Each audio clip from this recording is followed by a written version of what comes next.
salamat sa ating maganda at gwapong mga MC. At magandang hapon po sa inyong lahat.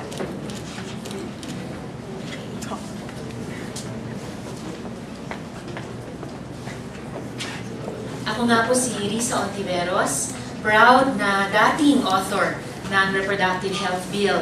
At kasapi ng Partido ng Kabayan na nananatiling co-author ng Reproductive Health Bill sa ika-15 Kongreso ngayon sa House of Representatives sa pamamagitan ni Akbayan Representative Walden Bello at Kaka Pag-aw. Ang pro-RH ko, ang pro-reproductive health, ang tunay ng pro-life. 11 babae ang namamatay kada araw dahil sa komplikasyon sa pagbubuntis at komplikasyon sa panganganak. 800,000 ang nagpapa-abort taon-taon sa ating bansa dahil sa hindi inaasahang pagbubuntis. Kung mayroon ng RH program, ang pamahalaan, maiiwasan ang mga kamatayan ito at mababawasan ang kaso ng abortion.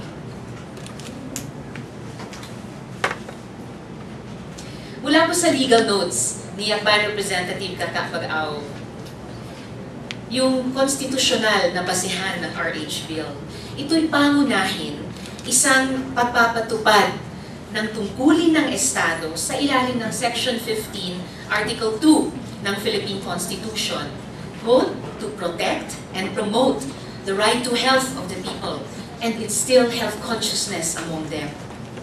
Ayon din sa Article 13 naman, Section 11, ito'y nagpapatingkad sa tungkulin ng Estado, quote, to adopt an integrated and comprehensive approach to health development, which shall endeavor to make essential goods, health, and other social services available to all the people at affordable cost. Kung kaya't yung pagsasabatas ng RH Bill bilang isa ng ganap na batas ay alinsunod sa katarungang panlipunan at karapatang pantao. Gaya ng tinanong ng ating MC, ano nga ba ang RH Bill? Itong panukalang Reproductive Health and Population and Development Act of 2010 ay unang-una, gaya ng sinabi ko kanina, isang pro-life legislation. Dahil ililigtas ang buhay ng ating mga kabarong babae, ililigtas at gagawing mas dekalidad ang buhay ng ating mga bata, ng ating mga sanggol. Pinatutunayan na kapag mataas ang survival rate ng mga ina sa bawat pamilya, mas humahaba din at gumaganda ang kalidad ng buhay ng kanilang mga anak. Pangalawa, itong panukalang batas ay isang batas na may kinalaman sa karapatang pantao. Karapatan ng bawat babae at karapatan ng bawat couple na pumili ng pamamaraan na ayon sa kanilang kalooban at konsyensya upang planuhin ang kanilang pamilya at palakihin ang kanilang mga anak, alagaan ang kanilang pamilya at sambahayan sa isang makataong pamamaraan. Itong panukalang batas din ay pangatlo, isang gender-responsive legislation dahil kikilalanin at itataguyod ang karapatan ng bawat babae, kapantay ng bawat lalaki, lalo na kung kanyang asawa o partner, na maka-access sa serbisyong pangkalusugan kasama na ang reproductive health upang pahabain at paunlarin ang kalidad ng kanyang buhay bilang isang mamamayan sa ating bansa. Itong panukalang batas ay pang-apat, isa ring anti-discrimination legislation dahil itataguyod ang pantay na karapatan ng bawat mamamayan, lalong-lalo na ang bawat babae na muli ma-access iyang karapatan sa kalusugan at sa pamamagitan niya, karapatan sa sustainable development na naaayon sa bawat mamamayan. At last but not the least, itong panukalang batas ay isang service delivery legislation dahil bibigyan ng mandato ang ating Department of Health at ang ating Department of Education na ipaabot sa bawat babae at couple at ipaabot sa bawat kabataang Filipino ang mga serbisyong pangkalusugan at ang mga serbisyong pang-edukasyon, partikular ang access sa natural at mga modernong pamamaraan ng family planning, on the one hand, at on the other hand, access sa age-appropriate adolescent RH education sa bawat babae o kabataang mamamayan. Tatlo ang pangunahing elemento sa panukalang batas na ito. Una, itong batas ay magtataguyod ng isang pambansang policy framework tungkol sa reproductive health. So kung ano yung mga ginagarantiyang karapatan sa kalusugan, partikular sa reproductive health, sa mga pandaigdigang kumbensyon, at sa ating saligang batas ay bibigyan din ng puwersa ng batas sa pamamagitan ng isang RH law. Pangalawa, itataguyod ng batas na ito ang isang pambansang programa sa reproductive health. Kaya nabanggit ko na rin ang magiging mga mandato ng DepEd at ng DOH, partikular sa ating estado sa ilalim ng programa ito. At pangatlo, itong batas ay magpapaabot sa mga individual at sa mga couples ng choice mula sa malawak na hanay ng mga available na natural at mga modernong methods o pamamaraan ng family planning.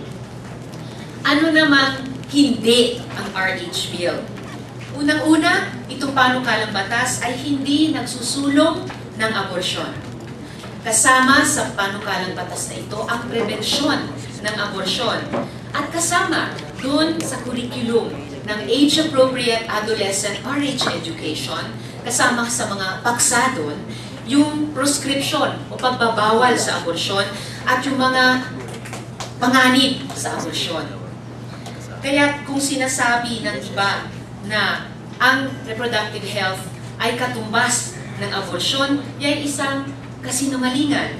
Malinaw na nakasaad sa panukalang batas na hindi nililigalisa ng panukalang batas ng RH ang aborsyon. Ang sanhinga ng aborsyon ay unwanted, ill-timed o unplanned na mga pagbubuntis. Kung babawasan natin yung ganitong klase mga pagbubuntis at sa halip lahat o karamihan ng mga pagbubuntis sa ating bansa ay yung ating pinaplano sa takdang panahon at inaasahan natin mababawasan ang aborsyon. Habang walang RH, patuloy na dumadami ang nagpapa-abort taon-taon. So sino ngayon ang pro-abortion? Ano pa hindi ang RH Bill? Itong panukalang batas ay hindi lamang tungkol sa contraceptives. Kasama yung contraceptives sa mga modernong pamamaraan ng family planning, kasama ng mga natural na pamamaraan ng family planning, pero marami pa ang mga sangkap nitong panukalang batas sa reproductive health. At higit sa lahat, pangunahin, itong reproductive health ay isang issue ng public health. Tungkol sa natunayan na 11 babae nga ang namamatay araw-araw dahil sa kawalan o kakulangan ng mga programa at serbisyo kaugnay ng reproductive health. Sa sandaling ito, kami mga advocates ng reproductive health ay lalong tumitindi ang pag-asa na sa wakas may papasana ang panukalang batas na ito. Tila ang tagumpay, ang pagsasabatas ng panukalang batas na ito ay napipinta na. At umasa kami na yung public health policy ay magigibabaw sa dogmatismo. Sa palagay ko po, yung debate tungkol sa reproductive health ay by and large tapos na o patapos na. Nagsasalita na at nagsalita na ng paulit-ulit ang karamihan ng ating mga mamamayan. Pati nga ang Santo Papa ay nagsalita ng isang bagong salita kamakailan lamang. Partikular tungkol sa condoms, hindi kaugnay ng family planning o kontrasepsyon, pero tungkol sa condoms, kaugnay ng pagpipigil sa pagkalat ng HIV at ng AIDS. So isang maliit na hambang, isang maliit na bahagi ng reproductive health, ngunit isang napakahalagang pagbubukas at pagdadialogo sa isa't isa na hindi natin inasahan nung nakaraan. Kaya pangkalahatan, hindi po nahahati ng pantay-pantay ang ating bansa. Mayorya ay nagsasalita para sa reproductive health. Ang mayorya ay nagkakasundo na at nagsasang-ayon sa isa't isa tungkol sa issue ito. At sinasabi ng marami na ang pananampalataya o ang humanismo at ang kalayaan ng konsyensya. At ang usapin, mga polisiya ng public health, tulad ng panukalang batas sa reproductive health issue, hindi ito mga magkakutunggali o mga irreconcilable na mga ideya. Kung halimbawa ang paggamit ng kondom, gaya ng sinabi ng Santo Papa, ay isang kinakailangang, quote, first step toward moral responsibility, close quote. Kung sa gayon, yung urgent na pagsasabatas ng panukalang batas sa reproductive health ay isa ring mahalagang gawain tungo sa pagkumpleto ng responsibilidad na iyan. Kung gayon, harinawa yung iba't ibang mga faith communities at iba't ibang mga komunidad dito sa ating lipunan ay sanay kilalanin na ang realidad na ito. Lalo na kapag ito ay ipinahihiwatig, ipinahahayag ng konsyensya at tinig ng kani-kanilang mga nananampalataya. Yan din ay isang moral responsibility. Kung anumang mga pagsusumikap na idiskaril pa rin ang pagsasabatas ng RH Bill, yan ay mabubunyag bilang isang napakatagal na lamang na gawain ng intolerance sa mga ideya na napatunayan ng mahuhusay at matitino tungkol sa mga public health policy. At nakakalungkot mang sabihin, sa maraming pagkakataon, ang ganyang mga intolerance ay maling ginagamit ang pangalan ng Diyos. Kailangan ng humupa ang hiluaan sa issue nito, tigilin na ang pagsisinungaling tungkol sa reproductive health, at simulan o patuloy na pag-usapan ng RH bilang issue ng kalusugan, karapatan, buhay, at kapakanan ng pamilyang Pilipino. Hindi ito isang simpleng usapin o simplistikong usapin ng relihiyon. Dahil marami sa mga nagdidiskurso o nagdedebate ay mga Katoliko rin o miyembro rin ng iba't ibang mga faith communities o mga humanista, mga free-thinkers, mga agnostic, mga atheists, na lahat ay nagnanais ng kabutihan ng bawat tao at bawat mamamayan. Na yan naman ay common, nagkakaisang ugat ng lahat ng mga tradisyon na nagbibigay ng inspirasyon sa bawat isa sa atin, anuman ang ating posisyon sa usapin ng RH. Panahon na siguro na pakinggan natin yung mga nagbubuntis at nanganganak. Yung mga babae na habang buntis at habang nanganganak, ang isang paa ay nasa hukay na.